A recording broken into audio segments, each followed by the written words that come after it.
এই বাচ্চার কথা কেউ মনে রাখবে না, এই বাচ্চাটার কথা কেউ মনে রাখবে না। 3 মাস পরে, 6 মাস পরে, 1 বছর পরে আরো নতুন ইস্যু আসবে, আরো নতুন পাপ হবে, আরো বড় বড় ঘটনা ঘটবে। এরপরে মানুষ এই বাচ্চাটাকে ভুলে যাবে। এই বাচ্চাটা কি তার মৃত্যু যন্ত্রণা ভুলতে পারবে? তার সম্মানহানি ভুলতে পারবে? তার পিতামাতাকে ভুলতে পারবে? এখন প্রশ্ন হচ্ছে, তার পিতাকেও যদি আমরা জিজ্ঞাসা করি, ইসলামে রেপের শাস্তি হচ্ছে মৃত্যুদণ্ড, আর ব্যভিচারের শাস্তি হচ্ছে অর্ধেক কোমর পর্যন্ত পুঁতে পাথর নিক্ষেপ করে হত্যা করা, এবং বিবাহিত ব্যক্তি হলে এই শাস্তি, অবিবাহিত হলে 100 বেত্রাঘাত, 1 বছরের নির্বাসন এবং সমাজ থেকে বয়কট করা, আর ধর্ষণ হলে সরাসরি মৃত্যুদণ্ড। 3 মাস সময় লাগার কথা না, 3 দিনের মধ্যেই করা সম্ভব। এটা শরিয়া আইন, এটা আল্লাহ রাব্বুল আলামিনের শরিয়া বিধান। এখন তারাও কি এটাতে রাজি হবেন? যারা শোক প্রকাশ করছেন তারা কি এই বিধানটা কার্যকর করতে রাজি হবেন? যে ধর্ষককে সবার সামনে প্রকাশ্যে মৃত্যুদণ্ড দেওয়া হোক, শরিয়া আইন কার্যকর করা হোক? রাজি হবেন না। কারণ আপনারা বলবেন এটা করতে গেলে বাংলাদেশ নাকি মৌলবাদী রাষ্ট্র হয়ে যাবে। তো সমস্যার গোড়ায় আপনারা যেতে চান না, ডালপালা নিয়ে নাড়াচাড়া করেন। জেনা ফ্রি মিক্সিংটাকে উন্মুক্ত করে দেওয়া হলো, ছেলে মেয়ের অবাধ বিচরণটাকে উন্মুক্ত করে দেওয়া হচ্ছে। একটা চরম ক্ষুধার্ত মানুষদের সামনে যদি আপনি খাবারকে উন্মুক্ত করে রাখেন, এরপরে যদি কেউ জোর করে খাবার খেয়েও ফেলে, শুধু কি আপনি খাদকের দোষ দিবেন? পুরো সিস্টেমটাই দায়ী, পুরো সিস্টেমটাই দায়ী এখানে। আপনি নারী পুরুষকে অবাধ মেলামেশা দিয়েছেন, ফ্রি মিক্সিংয়ে দিয়েছেন, একদম ছোটবেলা থেকেই, স্কুল লাইফ থেকে, কলেজ লাইফ থেকে, ইউনিভার্সিটি লাইফ থেকে, জব সেকশনে, এমনকি রাজনীতি করতে গেলেও কর্পোরেট সেকশনে, ব্যবসায়িক সেকশনে, অফিস আদালতে, সব জায়গায় ফ্রি মিক্সিংকে অবাধভাবে আপনি উন্মুক্ত করে দিয়েছেন, আমরা উন্মুক্ত করে দিয়েছি। এর উপরে ছড়িয়ে দিয়েছি পর্নোগ্রাফি। পর্নোগ্রাফি সবার ফোনে ফোনে। পর্নোগ্রাফি দেখতে থাকলে একটা মানুষ বাচ্চাকে না, কয়েকদিন পরে পশুর সাথেও জেনা করতে পারে। যদি সামনে দেখেন যে মানুষ পশুর সাথে জেনা করেছে, আপনারা অবাক হতে পারেন, আমি অবাক হব না। কারণ পর্নোগ্রাফি মানুষকে পশুর সাথেও জেনা করতে শেখাবে। বাচ্চা তো কিছুই না। এর উপর আছে বিবাহ বহির্ভূত সম্পর্ক, ব্যভিচার, জিনা, ফ্রি মিক্সিং, ভ্যালেন্টাইন্স ডের মতো দিবসগুলো পালন করে ছেলে মেয়ের অবাধ মেলামেশা। আর এই জেনাগুলোকে আমরা বলছি গাছে আসার গল্প, যেখানে ওর উপরে 100 বেত্রাঘাতের শাস্তি অলরেডি মজুদ হয়ে গেছে। আর কতগুলো যে জেনা হয়েছে এটা তো আল্লাহ পাক ভালো জানেন। একটা দুইটা তো করে নাই, একটার পর একটা চেঞ্জ করেছে। বিবাহিত ব্যক্তি পর্যন্ত অন্যের স্ত্রীর সাথে জেনা করেছে। আর এটা তো ধর্ম তো অনেক বড় বিষয়, ধর্ম তো অনেক বড় বিষয়। এটা তো মানবতা বিরোধী অপরাধ, এটা তো একটা মানবতা বিরোধী অপরাধ। এখন সমস্যা কি এককেন্দ্রিক? এটা বহুমুখী সমস্যা। ফ্রি মিক্সিং রেখেছেন, পর্ন চালু করে দিয়েছেন, এবং সবচেয়ে বড় কথা, এর শরঈ বিচারটুকু নিশ্চিত হচ্ছে না। তাহলে সমাজের মধ্যে এগুলো কমবে না বাড়বে? সিম্পল, সমাজের মধ্যে এগুলো বাড়বে। 6টা কাজ করেন, ইনশাআল্লাহ তাআলা কমে যাবে। প্রথমত শরঈ পর্দা নিশ্চিত করেন, দ্বিতীয়ত ফ্রি মিক্সিং বন্ধ করে দেন, তৃতীয়ত আপনারা জেনার শাস্তি চালু করেন, পঞ্চমত ব্যভিচারের যে রজম শাস্তি চালু করেন, শরঈ বিধান চালু করেন, পর্ন সাইটগুলোকে বন্ধ করে দেন, এবং সমাজে তাকওয়া নৈতিকতা শিক্ষাটাকে বাড়িয়ে দেন। দেখেন সমাজে জেনা কমে না বাড়ে। কিন্তু কেউ এই সমস্যার গোড়ায় যাবে না। একটা ইস্যু আসবে, একটা ইস্যু যাবে।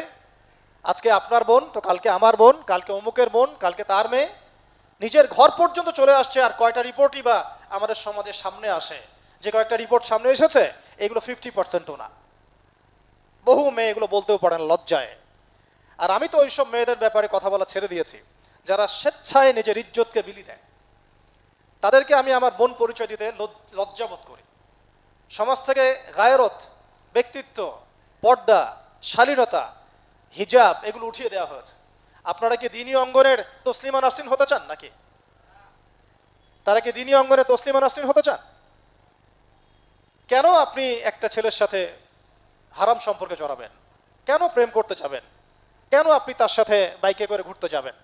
কেন আপনি আপনার বন্ধুদের সাথে ফ্রি মিক্সিংয়ে ঘুরতে চলে গেলেন? 3 দিনের রাস্তা, 7 দিনের রাস্তা, 10 দিনের রাস্তা, অথচ আপনার উপর হজও ফরজ না মাহারাম ছাড়া। না আপনি পর্দা মানছেন, না মাহারাম মানছেন। আর সমাজে না আছে ইসলামী শরিয়া আইন অনুযায়ী বিচার, আর না আছে পর্ন বন্ধের উদ্যোগ, আর না আছে ফ্রি মিক্সিং বন্ধের উদ্যোগ। তো আপনার ইজ্জত চলে গেলে কে ফিরাই দেবে আপনাকে? আমি তো আপনার ভালোর জন্যই কথা বলছি। সমস্যা হচ্ছে আমরা সমস্যার গোড়ায় যেতে চাচ্ছি না। আজকে এই কথাটা আমি এখানে বলতে চাই নাই, শুধু কথা প্রসঙ্গে চলে আসছে যে এই যে মেয়েটা কাতরাতে কাতরাতে মারা গেল আজকে, আপনারা দেখে নিয়েন 3 মাসের মধ্যে এই মেয়েটাকে সবাই ভুলে যাবে। সমস্যার গোড়ায় আসেন। সমস্যার গোড়া হচ্ছে আল্লাহর জমিনে আল্লাহর দিন ইসলাম বাস্তবায়ন না হওয়া পর্যন্ত এই মানবতার মুক্তির কোনো রাস্তা নাই। আল্লাহর কসম করে বলতেছি, আল্লাহর জমিনে ইসলাম, কোরআন, সুন্নাহ, রাসূলের আদর্শ বাস্তবায়ন হওয়ার আগ পর্যন্ত এই জাতির স্বাধীনতা বলে কোনো শব্দ নাই। এই মানবতার মুক্তির কোনো পথ নাই। কেউ আমরা স্বাধীন না, কেউ আমরা আমাদের ইনসাফ ন্যায্য অধিকারটুকু পাবো না। কালকে আপনার ঘরে এই সমস্যাগুলো আসলে আপনি এটাকে প্রতিহত করতে পারবেন না। বিচার চেয়ে বেড়াবেন এক মন্ত্রণালয় থেকে আরেক মন্ত্রণালয়ে, ফাইল ঘুরতে থাকবে, আপনার কেস বন্ধ হয়ে যাবে, আপনার বোনের ইজ্জত ফিরে আসবে না। আর রাসূল সাল্লাল্লাহু আলাইহি ওয়াসাল্লামের জামানায় আপনি আমাকে রেপের ঘটনা দেখান কয়টা ঘটেছে? সাহাবীদের জামানায় রেপের ঘটনা দেখান কয়টা ঘটেছে? জেনার ঘটনা দেখান না কয়টা ঘটেছে? ব্যভিচার কয়টা ঘটেছে? চুরি বা কয়টা হয়েছে? ধর্ষণ কয়টা হয়েছে? ডাকাতি কয়টা হয়েছে? একটা দুইটা রেয়ার আপনি ঘটনা দেখাতে পারবেন। এবং যখন সেই ঘটনা ঘটেছে ইনস্ট্যান্ট দেন এন্ড দেন নবী সাল্লাল্লাহু আলাইহি ওয়াসাল্লাম শরীয়ত আইন বাস্তবায়ন করেছেন। তিনি শুধু মানুষকে তাকওয়ার ওয়াজ নসিহত করেন নাই, বরং আল্লাহর আইনও বাস্তবায়ন করেছেন। এই দুইটা সমানুপাতিকভাবে চলতে হবে সমাজের মধ্যে। শুধু তাকওয়ার ওয়াজ করেই সব বন্ধ করা যাবে না, আইনও বাস্তবায়ন করতে হবে। তখন দেখবেন সমাজ সমান্তরালভাবে চলবে, একটা আলোকিত সমাজ বিনির্মাণের দিকে আমরা হাঁটতে পারবো ইনশাআল্লাহ। শুধু আমি ওয়াজ করে যাব, আইনের কোনো বাস্তবায়ন নাই, আবার আইন বাস্তবায়নে কথা বলবো, তাকওয়ার কোনো সমাজ নাই, এভাবে হবে না। দুটো একসাথে চলতে হবে। আমরা দুটো থেকেই সমাজকে বিচ্ছিন্ন করে ফেলছি। স্কুল লাইফ থেকে তাকওয়ার শিক্ষাটাকে আস্তে আস্তে শেষ করে ফেলছি। আমি তো দেখালাম তাকওয়া তো শিখবেন আপনি কোরআন থেকে, হাদিস থেকে, সিরাত থেকে, সেটাই তো আমরা পড়ি নাই। আমি চ্যালেঞ্জ করতে পারি আমাদের স্টুডেন্টদেরকে, আল কোরআনুল কারীমের 10টা সূরার অর্থ তারা বলতে পারবেন না। হাদিসের মধ্যে 100টা হাদিস তারা মুখস্থ বলতে পারবেন না। রাসূল সাল্লাল্লাহু আলাইহি ওয়াসাল্লামের পবিত্র জীবনী তারা 20 বছরে একটা কিতাবও একাডেমিক্যালি পড়েন নাই। ইসলামের ইতিহাসের একটা কিতাব একাডেমিক্যালি পড়ানো হয় নাই। তাজকিয়া সংক্রান্ত একটা কিতাব পড়ানো হয় নাই। ফিকহের উসুলে ফিকহ ছাড়া আপনি কিভাবে চলবেন? ফিকহের একটা কিতাব পড়ানো হয় নাই। তাহলে এই জাতিটাকে আপনি কিভাবে ইসলামের দিকে নিয়ে আসবেন? শিক্ষা ছাড়া। শিক্ষা না থাকলে, ইলম না থাকলে আমল কিভাবে আসবে? আমল না থাকলে তাজকিয়া কিভাবে আসবে? তাজকিয়া না থাকলে আত্মশুদ্ধি কেমনে আসবে? আর কিভাবে আমরা সৎ পথে থাকবো, অসৎ পথ থেকে দূরে থাকবো? কিভাবে আমাদের মধ্যে আল্লাহ ভীতি জাগ্রত হবে? আর আল্লাহ ভীতি যদি জাগ্রত না হয়, আমি গুনাহ থেকে কেন দূরে থাকবো? যার মধ্যে আল্লাহর ভয় নাই সে গুনাহ থেকে কেন দূরে থাকবে? তার মধ্যে তো আল্লাহর ভয় নাই। তা আমরা তাকওয়া বিবর্জিত সমাজ প্রতিষ্ঠার দিকে এত মেহনত করেছি বিগত প্রায় 50, 60, 70 বছর থেকে। কিন্তু আগামীর বাংলাদেশে আমরা এটা আর দেখতে চাই না। আমরা আগামীর বাংলাদেশে দেখতে চাই প্রত্যেকটা সেক্টরে যেন তাকওয়া নিশ্চিত হয় এমন ব্যবস্থা গ্রহণ করতে হবে, এবং একই সাথে আল্লাহ রাব্বুল আলামিনের জমিনে আল্লাহর বিধানগুলোও বাস্তবায়ন করতে হবে। শুধু তাত্ত্বিক কথাবার্তা বলে, দুঃখ প্রকাশ করে, শোক প্রকাশ করে কোনো লাভ হবে না, যতক্ষণ পর্যন্ত না আমরা আল্লাহ পাকের জমিনে তার আইন এবং বিচারগুলোকে বাস্তবায়ন করতে পারবো। আর আল্লাহর কসম করে বলছি, আল্লাহর জমিনে আল্লাহর বিধান বাস্তবায়ন হলে সমাজে পাপের হার তো কমে আসবেই। সমাজে পাপের হার তো কমে আসবে। কোনো কাফের, মুশরিক, মুরতাদ জনগোষ্ঠী আমাদের দিকে চোখ তুলে তাকাতে পারবে না ইনশাআল্লাহ। আমাদেরকে দাসত্ব শৃঙ্খলে আবদ্ধ করতে পারবে না ইনশাআল্লাহ। সব কথার শেষ কথা ভাই, যে আমরা দুনিয়াতে এসেছি লিমিটেড টাইমের জন্য। এই সময়টুকুতে যদি আমরা হেলায় ফেলায় দুনিয়ার জীবনটাকে নষ্ট করি, আমাদের দিনটাকে ঠাট্টা ছলে গ্রহণ করি, কোরআনকে মূল্যায়ন না করি, হাদিসকে মূল্যায়ন না করি, আল্লাহর দেয় এই সুযোগগুলো, রমাদান, এই কোরআন, এই তারাবি, এই তাহাজ্জুদ, এই সাদাকা, এই তাকওয়া, এগুলোকে মূল্যায়ন না করি, তাহলে ক্ষতিগ্রস্ত আমরা হব, আর কেউ হবে না। ক্ষতিগ্রস্ত এই পৃথিবীতে অন্য কেউ হবে না, বরং আমরাই হব। আল্লাহ পাক আমাদের সবাইকে পরকালীন চূড়ান্ত ক্ষতি থেকে আল্লাহ হেফাজত করেন, এবং দুনিয়াতে যে ফিতনা, ফাসাদ, এই রাহাজানি চলছে, এগুলো থেকে মুক্তির পথ যে একমাত্র ইসলাম, এইটা বোঝার তৌফিক আমাদেরকে দান করেন। আমরা যারা এখানে বসে আছি আজকের ইফতার মাহফিলে, এটা একটা নির্মম বাস্তবতা এবং সত্য যে আজকে থেকে হয়তো 50 বছর পরে, সর্বোচ্চ 100 বছর এরপরে হয়তো আমাদের এখানে আমরা যারা বসে আছি, আমরা এখানে কেউই থাকবো না। আমাদের রাষ্ট্রে যারা আছেন, প্রশাসনে যারা আছেন, মন্ত্রণালয়গুলোতে যারা আছেন, আমাদের আর্মিতে যারা আছেন, নেভিতে আছেন, পুলিশে আছেন, র্যাবে আছেন, ওলামায়ে কেরাম, আম জনগণ, সম্ভবত আমরা আগামী 100 বছর হয়তো পৃথিবীতে আর বেঁচে থাকবো না। এই নির্মম বাস্তবতাটাকে আমরা এড়িয়ে যাওয়ার চেষ্টা করি, তবে নসিহত হিসেবে এতটুকু যথেষ্ট আর কি। যেহেতু আমরা চিরস্থায়ী নই পৃথিবীতে, তাই আমরা নিশ্চয়ই পৃথিবীতে এসেছি কোনো না কোনো উদ্দেশ্যে। আমরা যেহেতু পৃথিবীতে এসেছি কোনো না কোনো উদ্দেশ্যে এবং আমরা চিরস্থায়ী নই, 100 বছর পরে আমাদের মধ্যে কেউ বেঁচে থাকবে না, তাহলে এই পৃথিবীতে আসার এবং এখানে আমাদের বেঁচে থাকার কি উদ্দেশ্য? উদ্দেশ্যটা আল্লাহ রাব্বুল আলামিন সূরাতুজ যারিয়াতের মধ্যে ব্যাখ্যা করেছেন, যেটা আমাদের ইউনিভার্সিটি লাইফে আমাদেরকে কখনোই শেখানো হয় নাই, স্কুল লাইফেও শেখানো হয় নাই, কলেজ লাইফেও শেখানো হয় নাই যে আমাদের পৃথিবীতে থাকার উদ্দেশ্যটা কি। আমাদেরকে শেখানো হয়েছে আমরা কিভাবে চাকরি করব, ব্যবসা করব, কি খাবো, কি পড়বো, কতটুকু জমি আমাকে কিনতে হবে, কত বড় ফ্ল্যাটের মালিক আমি হব। পৃথিবীতে আসার উদ্দেশ্য আনফরচুনেটলি আমাদেরকে শেখানো হয় নাই। আল্লাহ রাব্বুল আলামিন বলেছেন, বা'দা আউযু বিল্লাহি মিনাশ শাইতানির রাজীম, ওয়া মা খালাকতুল জিন্না ওয়াল ইনসা ইল্লা লিয়াবুদুন। হে মানব জাতি, তোমরা শোনো, আমি এই পুরো মানব জাতিকে এবং জিন জাতিকে শুধুমাত্র আমার ইবাদত করার জন্যই সৃষ্টি করেছি, আর কোনো কারণে সৃষ্টি করি নাই। এখন যদি প্রশ্ন আসে যে তাহলে আমাদের দুনিয়ার কাজকর্মগুলো কি ইবাদত নয়? উত্তর হচ্ছে হ্যাঁ, আমাদের দুনিয়ার কাজকর্মগুলো ইবাদত। এমনকি আমাদের ইস্তেঞ্জা করা, ওয়াশরুমে যাওয়া, খাবার খাওয়া, ঘুমানো পর্যন্ত ইবাদত, যদি কিনা সেটা 3টা শর্ত মেনে চলে। 1, সেটা আল্লাহ পাকের সন্তুষ্টির জন্য হয়। 2, সেটা নবী সাল্লাল্লাহু আলাইহি ওয়াসাল্লামের সুন্নাত তরিকা মোতাবেক হয়। এবং এই ইবাদতগুলো করার জন্য আমার রিজিকটা হালাল হয়। তাহলে আমার দুনিয়ার প্রত্যেকটা কাজ ইবাদত বলে গণ্য হবে। সেটা হতে পারে আমার মুসলিম ভাইকে সালাম দেয়া, হাসি মুখে মুসাফা করা, আমার স্ত্রীর সাথে মিলিত হওয়া, তার মুখে খাবার তুলে দেয়া, আমার সন্তানকে চুমু খাওয়া, বিছানটা ঝাড়া, ঘুমানোর আগে লাইটস অফ করা, বিসমিল্লাহ বলে দরজা বন্ধ করা, এই ছোট ছোট বিষয়গুলো ইবাদত হিসেবে গণ্য হবে, নেকি অর্জনের মাধ্যম হবে, যদি আমাদের উদ্দেশ্য থাকে আল্লাহর সন্তুষ্টি অর্জন করা এবং তরিকা হয় নবী মুহাম্মদ সাল্লাল্লাহু আলাইহি ওয়াসাল্লাম, এবং আমাদের রিজিকটা যদি হালাল হয়। অর্থাৎ আমাদের জীবনের প্রতিটা কাজ, হোক সেটা ধর্মীয় ক্ষেত্রের অথবা বৈষয়িক অথবা শিক্ষা অথবা সংস্কৃতি অথবা অর্থনীতি কিংবা রাজনীতি, প্রত্যেকটা ডিপার্টমেন্টের কাজ ইবাদত হিসেবে গণ্য হবে যদি কিনা কাজগুলো আল্লাহর সন্তুষ্টির জন্য হয়, রাসূলুল্লাহ সাল্লাল্লাহু আলাইহি ওয়াসাল্লামের সুন্নাত তরিকা মোতাবেক হয়, এবং কাজগুলো করার ক্ষেত্রে আমাদের রিজিকটা হালাল হয়। আল্লাহ পাক আমাদের সবাইকে ইবাদতের মূলনীতি বোঝার তৌফিক দান করেন। আমি যদি আপনাদেরকে জিজ্ঞাসা করি, আমার মনে হয় এই মূলনীতিগুলো আপনাদের মাঝে অনেকেই একাডেমিক লাইফে শিখেন নাই। এটা আমাদের জন্য আফসোসের, এবং আমি বারবার স্ট্রংলি একটা কথা বলি যে আমাদের শিক্ষা সিস্টেমটা ফেল করেছে আমাদের তরুণ প্রজন্মকে আল্লাহ চেনাতে, পরকাল চেনাতে, তার নবীকে চেনাতে, ইসলামের বেসিক ফান্ডামেন্টাল সম্পর্কে ধারণা দিতে। ইভেন ফরজে আইনের যে জ্ঞানগুলো আছে এই জ্ঞানগুলোও তাদেরকে খুব একটা শেখানো হয় নাই।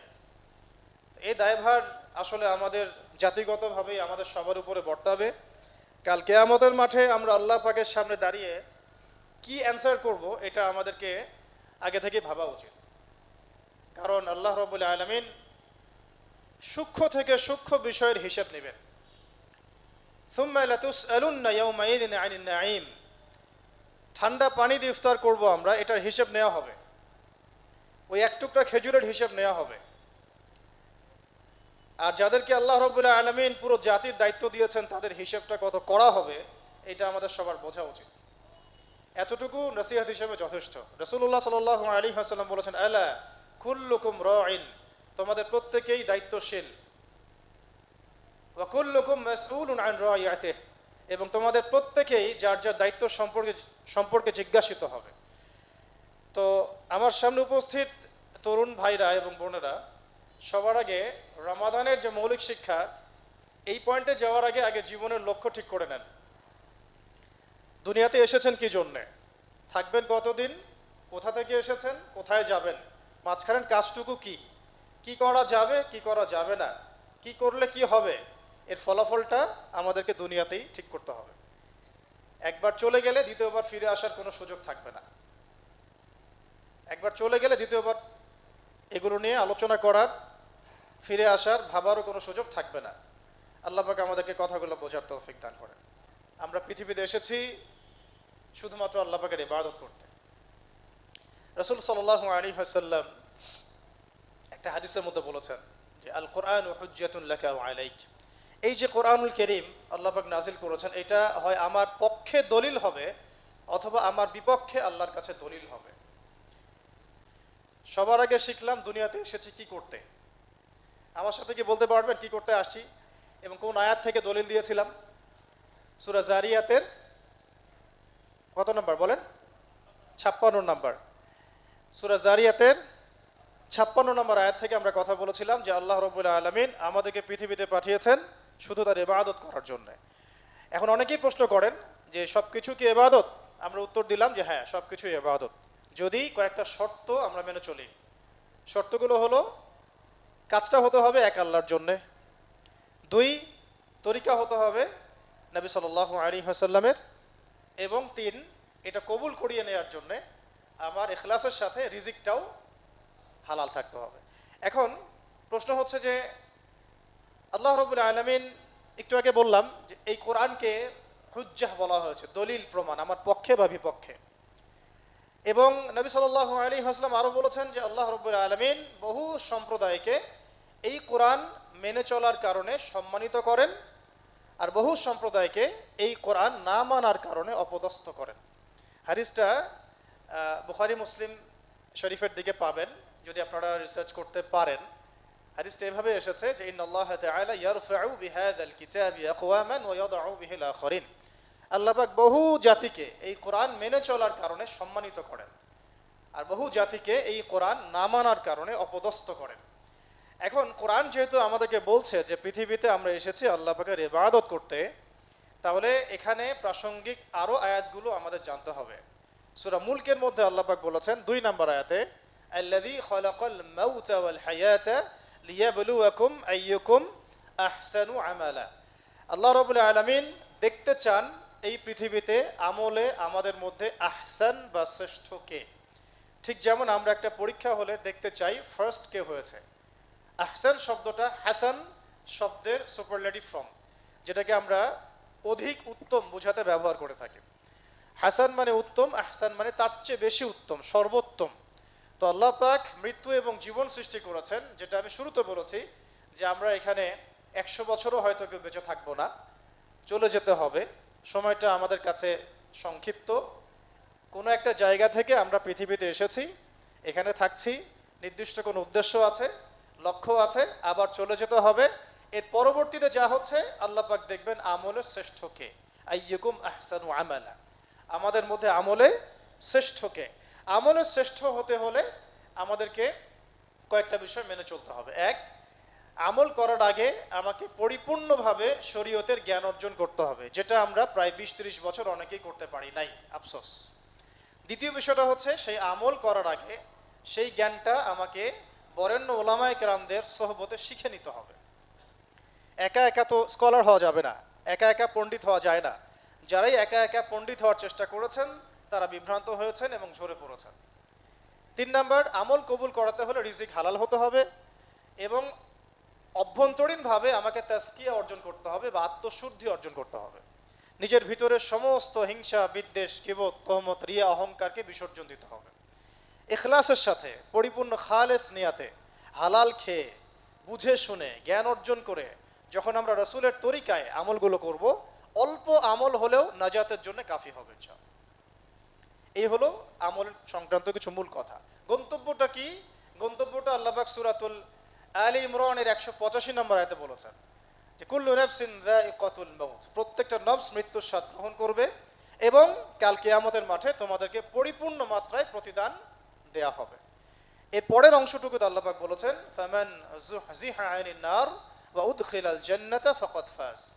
সেদিন যাদেরকে জাহান্নামের আগুন থেকে বাঁচানো হবে এবং জান্নাতে প্রবেশ করানো হবে, শুধুমাত্র তারাই সফল, আর কেউ সফল নয়। জাহান্নামকে টেনে আনা হবে শিকল দিয়ে এবং তার উপরে পুলসিরাত স্থাপন করা হবে, জান্নাতকে তার পরে রাখা হবে এবং এই পুলসিরাত পার হতে হবে না এমন কোনো ব্যক্তি এই পৃথিবীতে আসেন নাই। নবীগণ, সিদ্দিকগণ, শহীদগণ, সালেহীন, মুমিন, মুসলিম, কাফের, মুশরিক, মুরতাদ, মুনাফিক সবাইকেই পার হতো।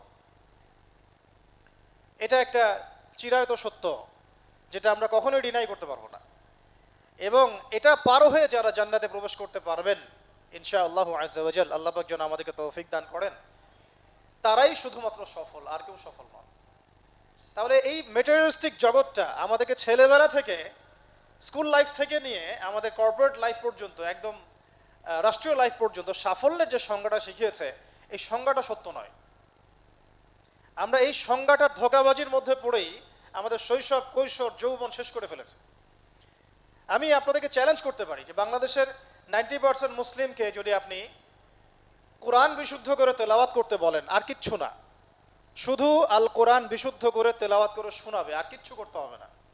না অর্থ, না আরবি ভাষা, না আকিদা, না উসুল, না হাদিস, না ফিকহ, না হিস্ট্রি, না ইসলামের ইতিহাস, না ইসলামী অর্থনীতি, না ইসলামিক রাজনীতি, কিছুই না। শুধু তারা কোরআন বিশুদ্ধ করে তেলাওয়াতটুকু করবে, রিডিংটা পড়বে। 90% মুসলিমের এই দেশে 80% মুসলিম এটা করতে পারবে না। আমি চ্যালেঞ্জ করলাম। কেন পারবে না? এই ব্যর্থতা কার?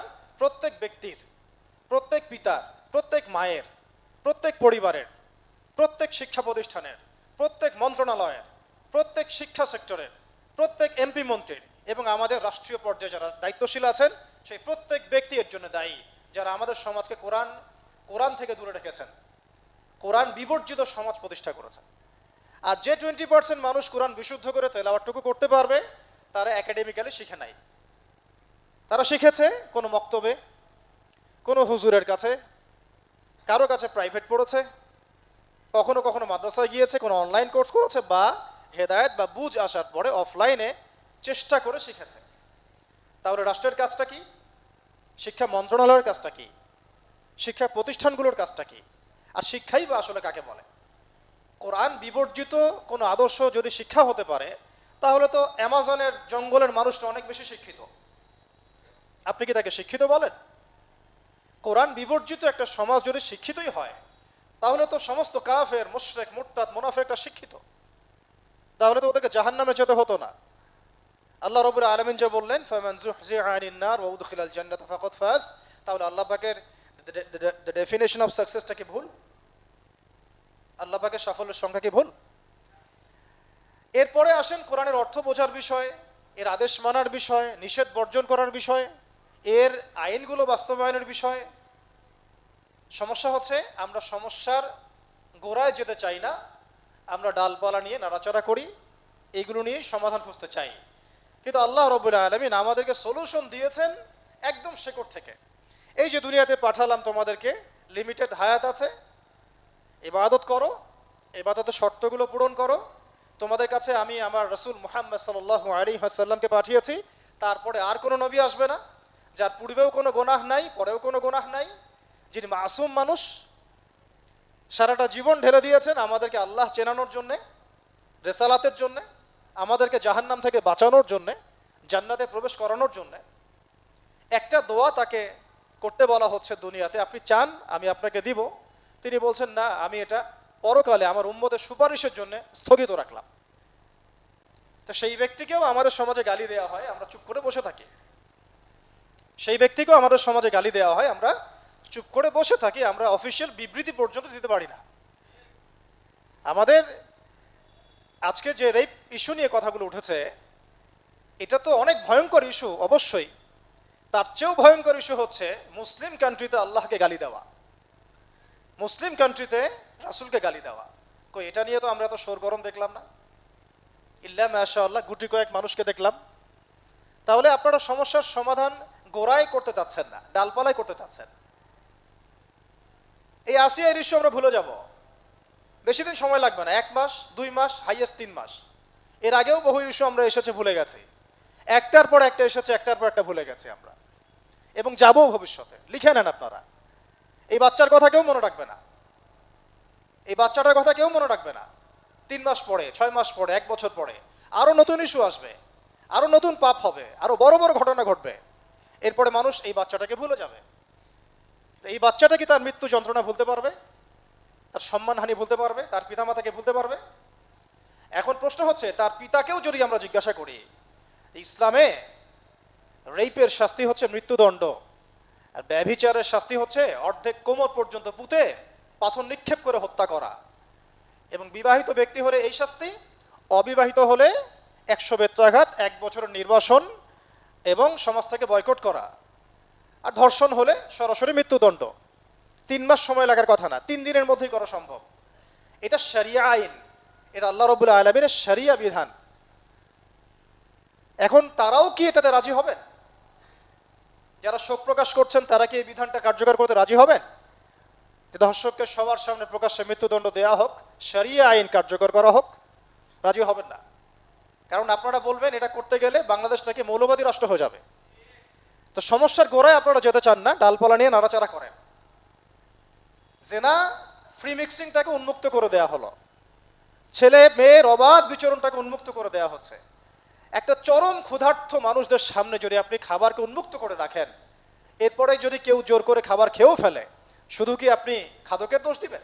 পুরো সিস্টেমটাই দায়ী, পুরো সিস্টেমটাই দায়ী এখানে।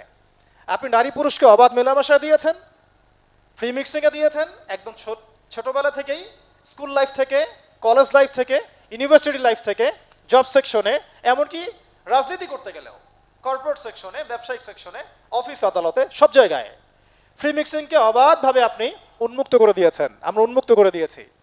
এর উপরে ছড়িয়ে দিয়েছি পর্নোগ্রাফি। পর্নোগ্রাফি সবার ফোনে ফোনে। পর্নোগ্রাফি দেখতে থাকলে একটা মানুষ বাচ্চাকে না, কয়েকদিন পরে পশুর সাথেও জেনা করতে পারে। যদি সামনে দেখেন যে মানুষ পশুর সাথে জেনা করেছে, আপনারা অবাক হতে পারেন, আমি অবাক হব না, কারণ পর্নোগ্রাফি মানুষকে পশুর সাথেও জেনা করতে শেখাবে। বাচ্চা তো কিছুই না। এর উপর আছে বিবাহ বহির্ভূত সম্পর্ক, ব্যভিচার, জিনা, ফ্রি মিক্সিং, ভ্যালেন্টাইন্স ডের মতো দিবসগুলো পালন করে ছেলে মেয়ের অবাধ মেলামেশা। আর এই জেনাগুলোকে আমরা বলছি গাছে আসার গল্প, যেখানে ওর উপরে 100 বেত্রাঘাতের শাস্তি অলরেডি মজুদ হয়ে গেছে। আর কতগুলো যে জেনা হয়েছে এটা তো আল্লাহ পাক ভালো জানেন। একটা দুইটা তো করে নাই, একটার পর একটা চেঞ্জ করেছে। বিবাহিত ব্যক্তি পর্যন্ত অন্যের স্ত্রীর সাথে জেনা করেছে। আর এটা তো ধর্ম তো অনেক বড় বিষয়, ধর্ম তো অনেক বড় বিষয়। এটা তো একটা মানবতা বিরোধী অপরাধ, এটা তো একটা মানবতা বিরোধী অপরাধ। এখন সমস্যা কি এককেন্দ্রিক? এটা বহুমুখী সমস্যা। ফ্রি মিক্সিং রেখেছেন, পর্ন চালু করে দিয়েছেন, এবং সবচেয়ে বড় কথা, এর শরঈ বিচারটুকু নিশ্চিত হচ্ছে না। তাহলে সমাজের মধ্যে এগুলো কমবে না বাড়বে? সিম্পল, সমাজের মধ্যে এগুলো বাড়বে। 6টা কাজ করেন, ইনশাআল্লাহ তাআলা কমে যাবে। প্রথমত শরঈ পর্দা নিশ্চিত করেন, দ্বিতীয়ত ফ্রি মিক্সিং বন্ধ করে দেন, তৃতীয়ত আপনারা জেনার শাস্তি চালু করেন, পঞ্চমত ব্যভিচারের যে রজম শাস্তি চালু করেন, শরঈ বিধান চালু করেন, পর্ন সাইটগুলোকে বন্ধ করে দেন, এবং সমাজে তাকওয়া নৈতিকতা শিক্ষাটাকে বাড়িয়ে দেন। দেখেন সমাজে জেনা কমে না বাড়ে। কিন্তু কেউ এই সমস্যার গোড়ায় যাবে না। একটা ইস্যু আসবে, একটা ইস্যু যাবে। আজকে আপনার বোন তো কালকে আমার বোন, কালকে অমুকের বোন, কালকে তার মেয়ে, নিজের ঘর পর্যন্ত চলে আসছে। আর কয়টা রিপোর্টই বা আমাদের সমাজের সামনে আসে? যে কয়েকটা রিপোর্ট সামনে এসেছে, এগুলো 50%ও না। বহু মেয়ে এগুলো বলতেও পারে না লজ্জায়। আর আমি তো ওইসব মেয়েদের ব্যাপারে কথা বলা ছেড়ে দিয়েছি, যারা স্বেচ্ছায় নিজের ইজ্জতকে বিলি দেয়। তাদেরকে আমি আমার বোন পরিচয় দিতে লজ্জাবোধ করি। সমাজ থেকে গায়রত, ব্যক্তিত্ব, পর্দা, শালীনতা, হিজাব এগুলো উঠিয়ে দেওয়া হয়েছে। আপনারা কি দ্বীনি অঙ্গনের তসলিমা নাসরিন হতে চান নাকি? তারা কি দ্বীনি অঙ্গনে তসলিমা নাসরিন হতে চান? কেন আপনি একটা ছেলের সাথে হারাম সম্পর্কে জড়াবেন? কেন প্রেম করতে যাবেন? কেন আপনি তার সাথে বাইকে করে ঘুরতে যাবেন? কেন আপনি আপনার বন্ধুদের সাথে ফ্রি মিক্সিংয়ে ঘুরতে চলে গেলেন? 3 দিনের রাস্তা, 7 দিনের রাস্তা, 10 দিনের রাস্তা, অথচ আপনার উপর হজও ফরজ না মাহারাম ছাড়া। না আপনি পর্দা মানছেন, না মাহারাম মানছেন। আর সমাজে না আছে ইসলামী শরিয়া আইন অনুযায়ী বিচার, আর না আছে পর্ন বন্ধের উদ্যোগ, আর না আছে ফ্রি মিক্সিং বন্ধের উদ্যোগ। তো আপনার ইজ্জত চলে গেলে কে ফিরাই দেবে আপনাকে? আমি তো আপনার ভালোর জন্যই কথা বলছি। সমস্যা হচ্ছে আমরা সমস্যার গোড়ায় যেতে চাচ্ছি না। আজকে এই কথাটা আমি এখানে বলতে চাই নাই, শুধু কথা প্রসঙ্গে চলে আসছে যে এই যে মেয়েটা কাতরাতে কাতরাতে মারা গেল আজকে, আপনারা দেখে নিয়েন 3 মাসের মধ্যে এই মেয়েটাকে সবাই ভুলে যাবে। সমস্যার গোড়ায় আসেন। সমস্যার গোড়া হচ্ছে আল্লাহর জমিনে আল্লাহর দিন ইসলাম বাস্তবায়ন না হওয়া পর্যন্ত এই মানবতার মুক্তির কোনো রাস্তা নাই। আল্লাহর কসম করে বলতেছি, আল্লাহর জমিনে ইসলাম, কোরআন, সুন্নাহ, রাসূলের আদর্শ বাস্তবায়ন হওয়ার আগ পর্যন্ত এই জাতির স্বাধীনতা বলে কোনো শব্দ নাই। এই মানবতার মুক্তির কোনো পথ নাই। কেউ আমরা স্বাধীন না, কেউ আমরা আমাদের ইনসাফ ন্যায্য অধিকারটুকু পাবো না। কালকে আপনার ঘরে এই সমস্যাগুলো আসলে আপনি এটাকে প্রতিহত করতে পারবেন না। বিচার চেয়ে বেড়াবেন এক মন্ত্রণালয় থেকে আরেক মন্ত্রণালয়ে, ফাইল ঘুরতে থাকবে, আপনার কেস বন্ধ হয়ে যাবে, আপনার মনের ইজ্জত ফিরে আসবে না। আর রাসূল সাল্লাল্লাহু আলাইহি ওয়াসাল্লামের জামানায় আপনি আমাকে রেপের ঘটনা দেখান কয়টা ঘটেছে? সাহাবীদের জামানায় রেপের ঘটনা দেখান কয়টা ঘটেছে? জেনার ঘটনা দেখান না কয়টা ঘটেছে? ব্যভিচার কয়টা ঘটেছে? চুরি বা কয়টা হয়েছে? ধর্ষণ কয়টা হয়েছে? ডাকাতি কয়টা হয়েছে? একটা দুইটা রেয়ার আপনি ঘটনা দেখাতে পারবেন। এবং যখন সেই ঘটনা ঘটেছে ইনস্ট্যান্ট দেন এন্ড দেন নবী সাল্লাল্লাহু আলাইহি ওয়াসাল্লাম শরীয়ত আইন বাস্তবায়ন করেছেন।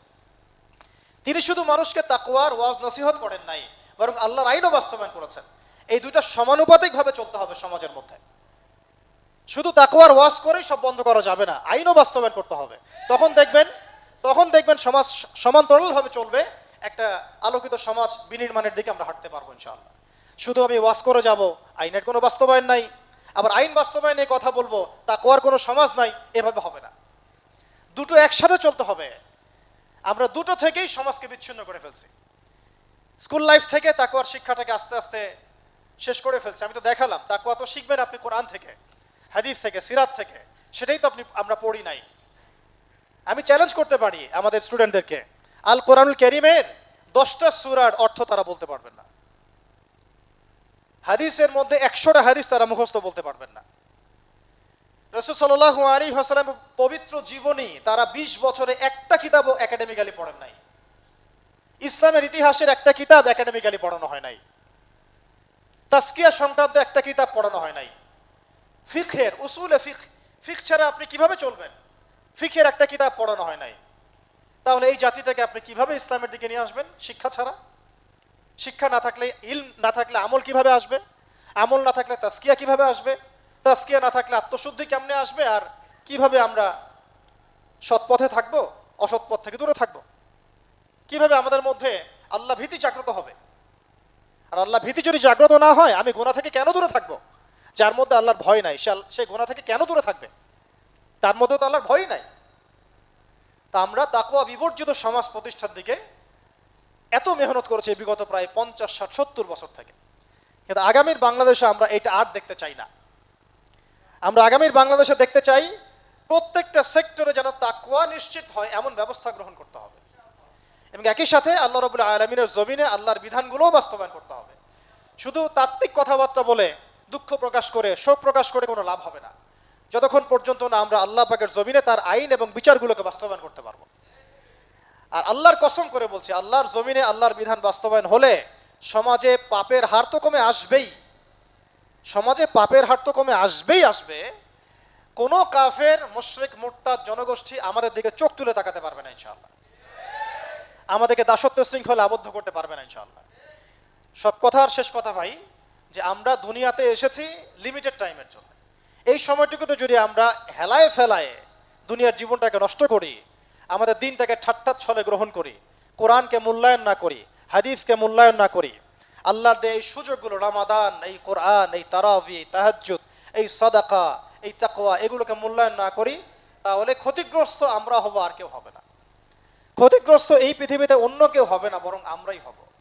আল্লাহ পাক আমাদের সবাইকে পরকালীন চূড়ান্ত ক্ষতি থেকে আল্লাহ হেফাজত করেন এবং দুনিয়াতে যে ফিতনা, ফাসাদ, এই রাহাজানি চলছে, এগুলো থেকে মুক্তির পথ যে একমাত্র ইসলাম, এইটা বোঝার তৌফিক আমাদেরকে দান করেন। শেষ করার আগে শুধু কয়েকটা 2 মিনিট সময় নিচ্ছি, আমি কয়েকটা জাস্ট পয়েন্ট আপনাদেরকে বলবো। যে রমাদান কেন্দ্রিক এই যে কথাগুলো আসলো, রমাদান কেন্দ্রিক কিভাবে আমরা নিজেদেরকে গড়ে তুলতে পারি। আমরা এদিক ওদিকে ছোটাছুটি করি। আল্লাহ রাব্বুল আলামিন যেহেতু ইবাদত করতে আমাদেরকে পাঠিয়েছেন এবং আমাদের যেহেতু হায়াত কম, এই কারণে আল্লাহ পাক আমাদেরকে ইবাদতের কিছু মৌসুম দিয়েছেন। যেমন লাইলাতুল কদর, এক রাত ইবাদত করলে হাজার রাতের ইবাদতের, হাজার মাসের ইবাদতের নেকি আমার আমলনামে যুক্ত হবে। ঠিক এইরকম একটা মৌসুম রমাদান, যেটা এতটাই বরকতময় যে এখানে জাহান্নামের দরজা পর্যন্ত বন্ধ, জান্নাতের দরজা খোলা, কবরের আযাব এখানে বন্ধ করে দেওয়া হয়েছে। এখানে শয়তানকে শৃঙ্খলাবদ্ধ করা হয়েছে, রহমত, বারাকা, মাগফিরাত অঝোর ধারায় বর্ষিত হচ্ছে। এই মাসেই কোরআন নাজিল হয়েছে। এক একটা সওম চলে যাচ্ছে, এটা তো বিচ্ছেদ, আমাদের সাথে বিচ্ছেদ। এক একটা রাত, এক একটা তারাবি, এই রোজারত অবস্থায় দোয়া কবুল হয়। এই রমাদানেই কেবলা পরিবর্তন, বদরের যুদ্ধ, মক্কা বিজয়, কত ঘটনা ঘটে গেছে। তো এই রমাদানটা কেন দিয়েছেন আল্লাহ রাব্বুল আলামিন, আয়াতটার শেষের দিকে আপনারা দেখতে পারবেন। আমি যে কথাটা এতক্ষণ ধরে বললাম গলা ফাটিয়ে, কুতিবা আলাইকুমুস সিয়াম কামা কুতিবা আলাল্লাযিনা মিন ক্বাবলিকুম লাআল্লাকুম তাত্তাকুন, এই অংশটুকুই নোটিসেবল, যে তোমাদের উপরে সওমকে ফরজ করা হয়েছে ঠিক যেভাবে আগের জাতিগুলোর উপরে হয়েছিল, লাআল্লাকুম তাত্তাকুন, যাতে তোমরা তাকওয়া অবলম্বন করতে পারো, তোমরা যাতে মুত্তাকি হতে পারো। এটাই মূল কথা, যাতে আমরা মুত্তাকি হতে পারি। কিভাবে হব?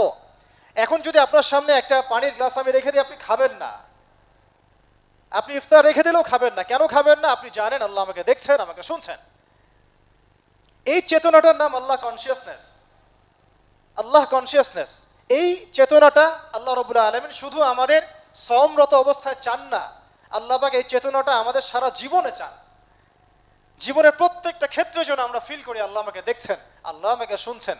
না আমি জেনা করতে পারবো না, না আমি ফ্রি মিক্সিংয়ে যেতে পারবো না, না আমি সুদ খাইতে পারবো না, না আমি ঘুষ খাইতে পারবো না, আমি দুর্নীতি করতে পারবো না, আমি আল্লাহ বিরোধী কোনো আইন বাস্তবায়ন করতে পারবো না, আমি কোনো ব্যভিচার করতে পারবো না, ধর্ষণ করতে পারবো না, বেপর্দায় চলতে পারবো না, বেনামাজি থাকতে পারবো না, হারাম খাইতে পারবো না, আমি শিরক করতে পারবো না, কুফরে যেতে পারবো না, বেদাতে যেতে পারবো না, আমি ইসলাম বিরোধী কোনো কাজই করতে পারবো না।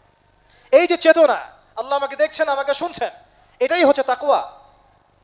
আর আমি বেশি করে নামাজ পড়বো, রোজা রাখবো, হজ করব, যাকাত দিব, সামর্থ্য হলে আমি দান সাদাকা করব, কোরআন তেলাওয়াত করব, জিকির আজগার করব, তাসবিহ তাহলিল করব, সৎ কাজে আদেশ করব, অসৎ কাজে নিষেধ করব, আদর্শ পরিবার করব, আমি হালাল খাবো, আমার সন্তানদেরকে মানুষ করব, আমি আল্লাহর জন্য জীবন দেওয়ার মানসিকতা রাখবো, দাওয়াতের মেহনত করব, তাবলীগ করব, প্রয়োজনে জিহাদ করব, আল্লাহর জন্য আমি আমার জান মাল সময় শ্রম সব ঢেলে দেব। কেন? আল্লাহ আমাকে দেখছেন, আল্লাহ আমাকে শুনছেন। লাআল্লাকুম তাত্তাকুন, যাতে তোমরা তাকওয়া অবলম্বন করতে পারো, এটাই উদ্দেশ্য। এটা শুধু রোজা রাখা অবস্থায় আমাদেরকে শেখানো উদ্দেশ্য নয়, আমাদের পুরো জীবনে যেন আমরা এটাকে বাস্তবায়ন করি, এটা উদ্দেশ্য।